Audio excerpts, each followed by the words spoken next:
Hey guys, it's Phillip. Hey, I wanted to talk about one of the six personal perspectives today, and that's moving from E to P.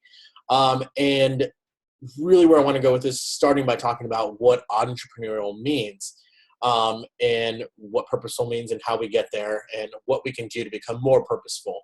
Um, so, working entrepreneurially is really about doing what comes naturally to you. So, your natural set of skills and natural set of abilities that you have.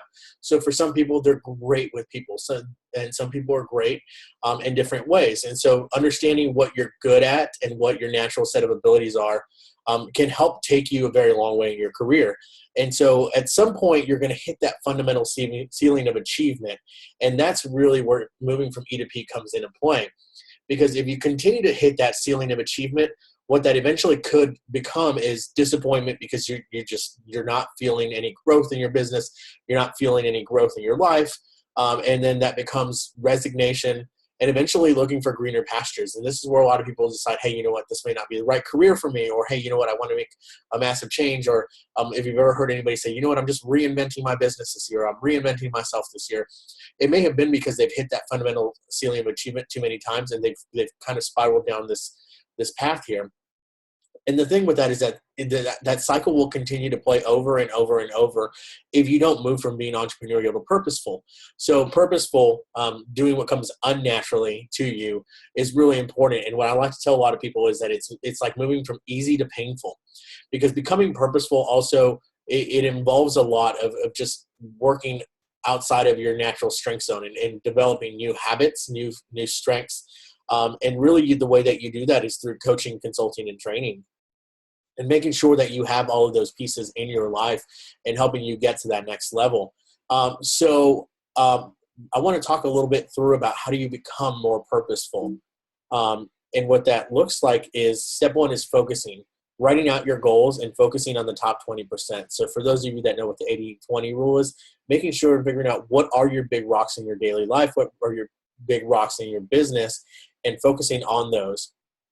Then finding strategic options. So thinking, how can this be done? Or are there different, better ways to do it? Remember, we're trying to focus on not working on what naturally comes to us and working unnaturally to get more efficient.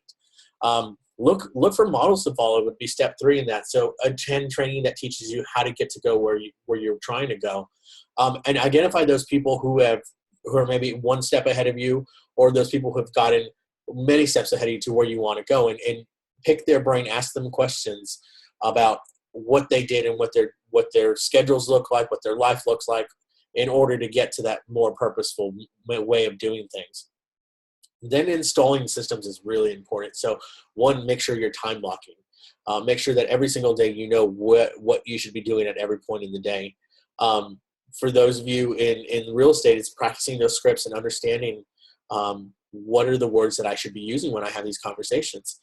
Creating checklists and those success lists like we talk about in the one thing, and making sure that the systems you install work consistently and efficiently. Once you've got all of that, you want to bring in accountability to measure what you do. Using the 411 action goal worksheet is a great way to bring in accountability. Get with your coach every week, go through that every week with your coach, or go through it with a peer or someone else that can help keep you accountable. And that leads me to the last piece of that, which is having an accountability partner. Because that accountability partner, and make sure that it's someone that is truly going to keep you accountable, will help you focus back on that 20%, because that's really where you should be looking, is what are the most important things that you can be doing right now in order to reach your goals. So I hope this helps. I hope you look at being entrepreneurial and purposeful in a different way. If you have any questions, as always, feel free to reach out to me. I'd love to answer any questions, and looking forward to getting more purposeful with y'all.